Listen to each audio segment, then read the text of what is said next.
The summer of 1972 should have been like any other. The sun high, the streets buzzing with children out of school. But in Mill Creek, Washington, the heat would soon give way to a chilling discovery that would haunt the town for decades. Jody Loomis, just 20 years old, went for a ride that afternoon. Her goal simple: head to the stable, ride her horse, and be back home before dusk. But when she never returned, her family's nightmare began. Her body would be found hours later, shot in the head, abandoned, and left for dead. But in this twisted tale of violence, what happened next would send shockwaves that would echo through the community for decades. For over 40 years, the case went cold. No clues, no answers. Until, in 2018, a breakthrough came that no one expected. DNA and a modern twist on genealogy would solve a cold case that had stumped detectives for years. But the question remained: who was Jody's killer, and how would they finally be brought to justice? It was a peaceful August afternoon on the outskirts of Mill Creek. The sun was shining, the air warm. Jody Loomis, a 20-year-old college student, left her house for a routine bike ride to the stable to visit her horse. A simple trip, a peaceful day, but everything would change that afternoon. Jody's day started like any other, but when she didn't return home that evening, her family began to worry. It wasn't like her to be late, and as the hours passed, the uncertainty turned to fear. Her parents quickly mobilized a search, canvassing the neighborhood, calling friends. The hours stretched into the night. A witness came forward, claiming to have seen a man in a blue pickup truck near where Jody had last been seen, but no one knew who he was. But the true horror came the next morning, when two bystanders driving down a lonely stretch of road spotted a log blocking their path. When they got out to move it, they found Jody's body, barely alive, lying face up in the dirt. She was rushed to the hospital, but it was too late. Jody Loomis died from a gunshot wound to the head, a murder that would remain unsolved for years. But this wasn't the end of the story. It was only the beginning. The murder of Jody Loomis sent shockwaves through Mill Creek. The town, quiet and unassuming, was now at the center of a chilling mystery. Who would want to hurt a young woman with such a bright future? As the investigation began, it quickly became clear that this wasn't a random crime. Jody's body had been left with signs of a violent struggle, her clothes disheveled, and her body positioned in a manner that indicated something far more sinister had taken place.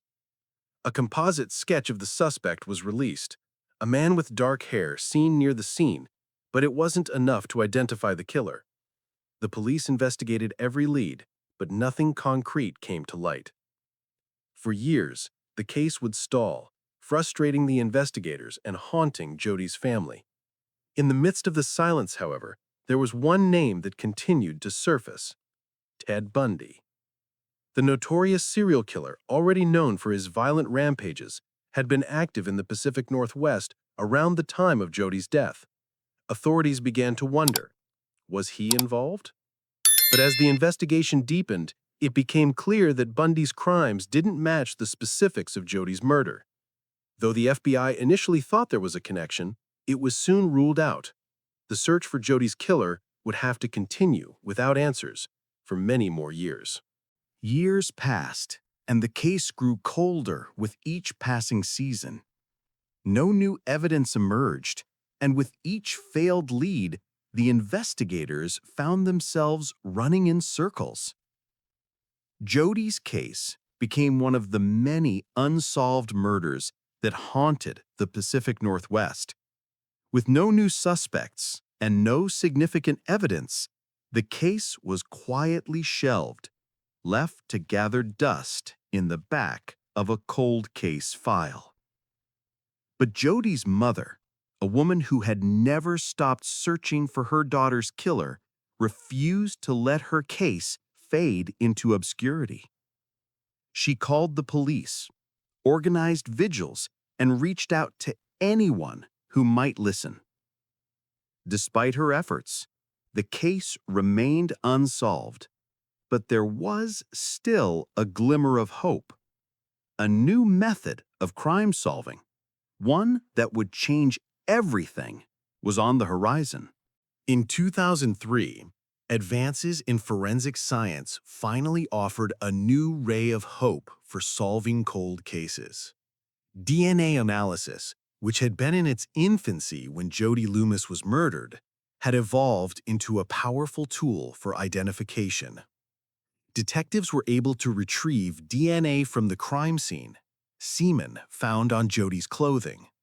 They sent it to the state forensic lab, where it was processed in the hopes of matching it with a known offender. But to the shock of investigators, no match was found in the database. The killer remained elusive, his identity hidden behind the veil of the DNA. Forensic DNA testing had failed to provide an immediate match, but it wasn't the end. This was just the beginning of a new chapter in the investigation, a chapter that would involve a cutting-edge technique that would eventually solve the case. In 2018, a breakthrough came when detectives decided to send the DNA evidence to a new, uncharted territory: genealogy databases. The use of forensic genealogy had been changing cold cases across the country, and Jody Loomis's murder would be no different. By cross-referencing DNA from public databases like GED Match, investigators were able to build a family tree for the potential perpetrator. A genealogist working with the police identified a distant relative, and that led them to one man, Terrence Miller. Miller had been in his 50s at the time of Jody's murder, living in the nearby area. His family had ties to the town, but he had never been considered a suspect. However, DNA analysis revealed the chilling truth: Miller was a match to the crime scene evidence. The news of the DNA match was both a relief and a nightmare. Detectives had finally identified Jody's killer after more than 4 decades of searching. But the real test was still to come. Could they catch him in time for justice? Detectives followed Miller's every move, careful not to alert him to their investigation. They needed to obtain a DNA sample to confirm their suspicions. And after weeks of observation, they finally got what they needed: a coffee cup discarded by Miller at a casino. The DNA from the cup matched the evidence from the crime scene. Terrence Miller was arrested and charged with first-degree murder. But before the trial could even begin, Miller took his own life, escaping the justice he so richly deserved. While the trial never happened, the jury still convicted him in absentia. Miller was posthumously sentenced for his heinous crimes.